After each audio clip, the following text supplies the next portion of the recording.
Hi everybody. So I want to talk about an oil that comes from Jinkoh Store. Now, Jinkoh Store is Marius Pena. I think that's how you pronounce his name. I'm terrible at pronunciation, so if that's incorrect, I do apologize, Marius. But you might know him as Marius P on all the forums. And what's interesting about what Marius is doing is he has managed to forge connections in a way that benefits everybody in the community. And what I mean by that, the oud industry is based around connection. It's who you know. It's the people you know. It's the connections you forge. It's the conversations you have. It's literally making friendships, and through that, it's like a whole world opens up. And when that world opens up, you get access to things. You get access to oils that would normally cost easily $100 more per gram than what something like this does. Um, and this oil in particular is called Namsay.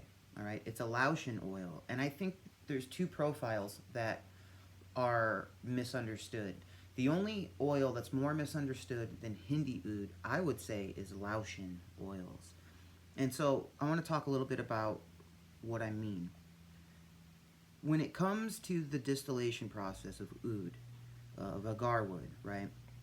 Certain woods are harder than others, right? So you have to soften the wood up in order to collect the resins out of it via the distillation process, whether it's steam, hydro distillation, it could be CO2 extraction, right?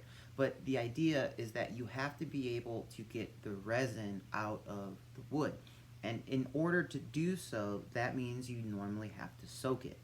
Now, when you have low quality wood, what these fermenters do, or not fermenters, what these distillers do, is they ferment the wood by soaking it in water. Now, there's ways to do this properly, and then there's ways to do this improperly. Now, why this is a misunderstood thing, right, is that people assume that the way oud smells, especially from, India and Laos, is that they think it smells like the fermentation notes.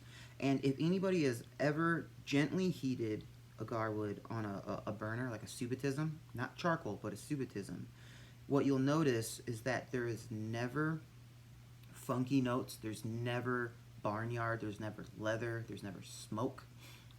You won't find cheese, you won't find anything like that, right? I take that back. Leather, sometimes wood can exhibit leathery nuances. That is true. I definitely take that back. But as a whole, a lot of these notes that become synonymous with the way oud smells is completely off base from the way how it's like truly supposed to smell, right? We are literally talking about fermentation notes when we describe an oil versus the way how the oil is supposed to smell on its own. And so you get all of these auxiliary notes that show up into an oud distillation via fermentation techniques, distillation techniques, the way how the oud collects in the condenser, like the distance from like the pot to the final I don't know, like a beaker, whatever, vial, whatever you want to call it. I'm not a distiller, but the things that I've learned is that the way how the oud cools as it precipitates through these condensers will greatly affect the way how it smells. And so what happens is you get oud that is basically just disrespected as hell, being passed off as high quality stuff. Now, it's not to say that fermentation notes in oud is bad, because it's not. I think there's a lot of beautiful ways to do that, to where it smells beautiful and it honors the wood. And there's a lot of distillers out there who do that really well. But that's not how the oil actually smells. And so, what's great about Marius's offering Namsay is that this is a Laotian oil that you won't smell anywhere else except for ultra high quality vendors, right? this is the kind of stuff that people seek out and search out and then are completely blown away when they smell it because they're like, that's not oud. Like, that's not a Laotian oud. It doesn't smell like, where's the cheese, man? You know, it doesn't smell like stinky feet. And it's like, yeah, it's not supposed to. So this comes from Aquilaria sinensis. Now, this is a very bitter, woody profile. And there's basically three main species of agarwood. You have Aquilaria malacensis, which is what you find a lot of Hindi ouds are Aquilaria malacensis. And malacensis grows all over oud-producing countries, right? But it's the way how the soil, the conditions that it's grown in, things like that, that produce the different scents and the smells that you find in different regions. Like malacensis from Malaysia will smell different than malacensis from India.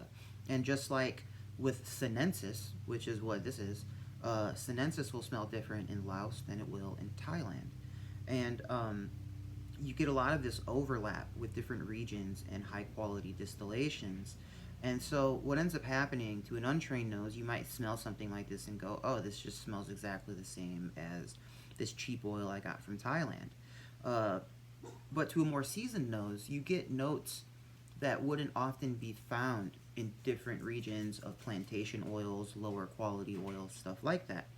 And so while someone new to oud might smell something like this and not quite understand it, right? Because your brain goes, oh, that's oud, that's a smell, I've already smelled this before, why am I going to pay $120, $130 a gram for it? Well, the reason why is because this comes from Laos.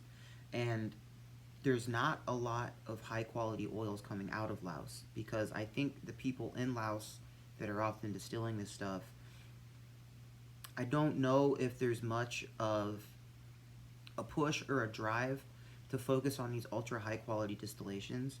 So I think a lot of it is cheaply mass produced from plantation woods and is being passed off as wild high quality stuff. So most people think that Laotian oud is synonymous with stinky feet. You've seen it before on all sorts of perfumers' descriptions. They're like, we got a nice Laotian oud in the base. That's like the go-to for most of these niche perfumers that use the absolute shittiest smelling oud possible in the base of something, and it just ends up smelling like farts. And, you know, so most people, if they were to smell something like this, they're going to be like, well, what is that? That doesn't smell like what my brain thinks of as oud. And so, how does Namsay smell, right? Let's do a swipe. I already have some on this hand, but I always like to compare fresh top notes with a dry down. So,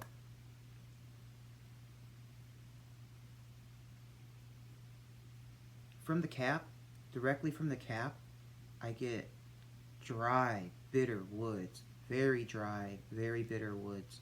A hint of herbs and spices. Very subtle though.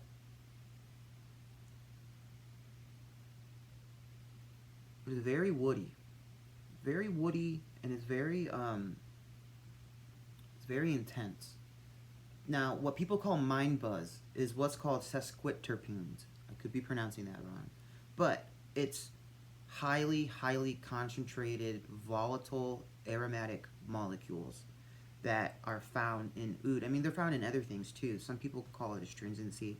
But basically what's happening is when you have mind buzz, it's this high concentration of sesquiterpenes that basically hit your senses at once. And you're like, whoa, that's crazy. Like, what just happened? That felt like tingling and all this stuff. And the unfortunate thing is you get used to it after a while. So the first few times I smelled this, it was like, whoa, man, that was crazy. Like, it makes your face just tingle. It's beautiful. So, put a swipe on skin.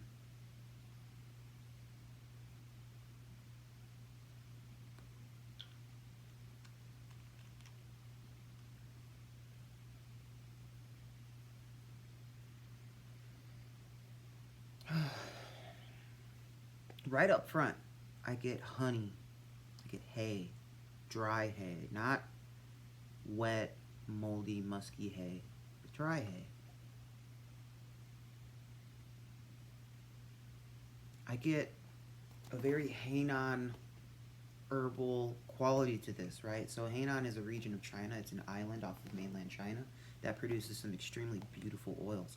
And the reason why you can get some of those similarities is because of the geographic proximity of these regions are to each other. So there's similar weather patterns happening, right? Like there's similar, like they're not far away. So you can get hints of clean, fresh, Hindi resins, right? Lots of woods, lots of dry, bitter, sinensis style woods. And this is something that I love. I love that very bitter, woodsy aspect to some of these oils. One of my friends said it best. She goes, this just smells very astringent. And I think for some people, it does have kind of a, medicinal vibe to it, And so I don't get that so much anymore, but it's present. And I know that, like, objectively speaking, to somebody who's never smelled something like this, they probably say, yeah, that smells medicinal. Lots of sweetness, and you get just the tiniest hint of this citric quality, kind of creamy, citrusy florals. Now, for me, the closest relative to this oil that I've smelled would be like Cam Lao from Agar Ara, Lao 4K, and then Myanmar Gold. Now, Myanmar Gold is also a similar region to Laos because that comes from Myanmar, which is not far from Laos at all, and it's the same sinensis style wood. Now, this is beautiful, man. Ultra clean, ultra pristine, beautiful top notes, man. This is very heavily top note driven. Sweet, tiniest bit of spice, lots of herbs. Now let's compare it to this kind of dry down.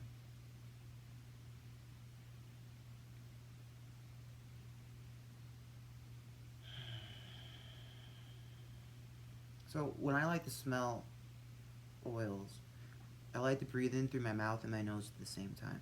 And you do that by relaxing your face and just breathe out. And then slowly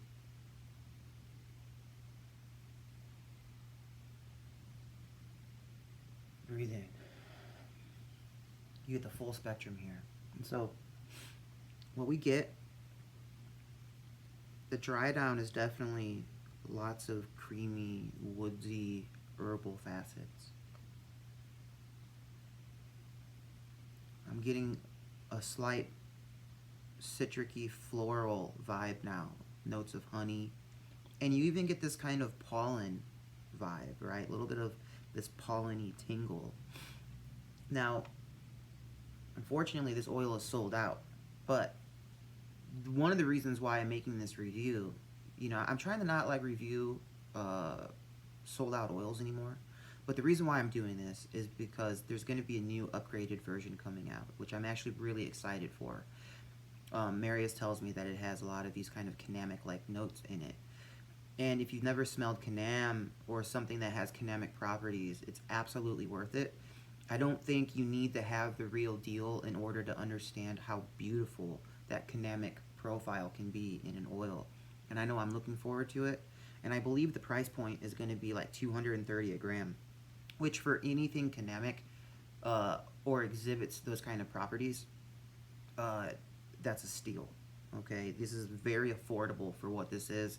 This could easily fetch $400 a gram with any other high quality vendor. I'm going to taste this. Oh yeah.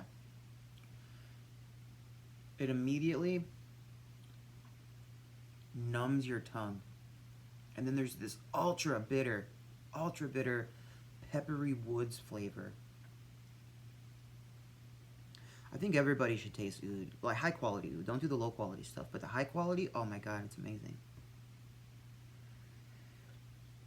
So when you can taste the oil and you smell it at the same time, something different happens altogether. This reminds me of something you would find from Agar Ara, a top shelf Ensar oil. Top shelf any company, right? And the reason why I bring those up is because those are the most widely known Western distillers out there, right?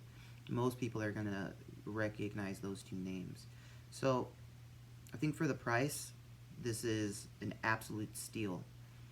It's similar to Myanmar Gold. So if you never got a chance to have Myanmar Gold, I would highly recommend this. Um, the tenacity, I think, works really well. My skin is a bit of an anomaly. Oils last really long on my skin. So, I got anywhere from like 10 to 12 hours of performance on this. Most people, I think, get 4 or 5. So, you know, when I talk about longevity, take that with a grain of salt. But who knows? Maybe you have the skin for it too. And I like to do a lot of things with like moisturization. I drink lots of water. My hands are constantly moisturized, and that allows these oils to work on my skin really well. So as this dries down, this definitely also exhibits some Machina 4K vibes if you've tried that from Agar Ara. Um, and then, like I said, there's that Hainan like herbalness to this whole thing. So overall, man, this is one of the better oils I've smelt this year, and I think for the price value, it's also one of the best. Marius did a wonderful job, and I really hope that you know he gets the success that he deserves because he's a cool dude.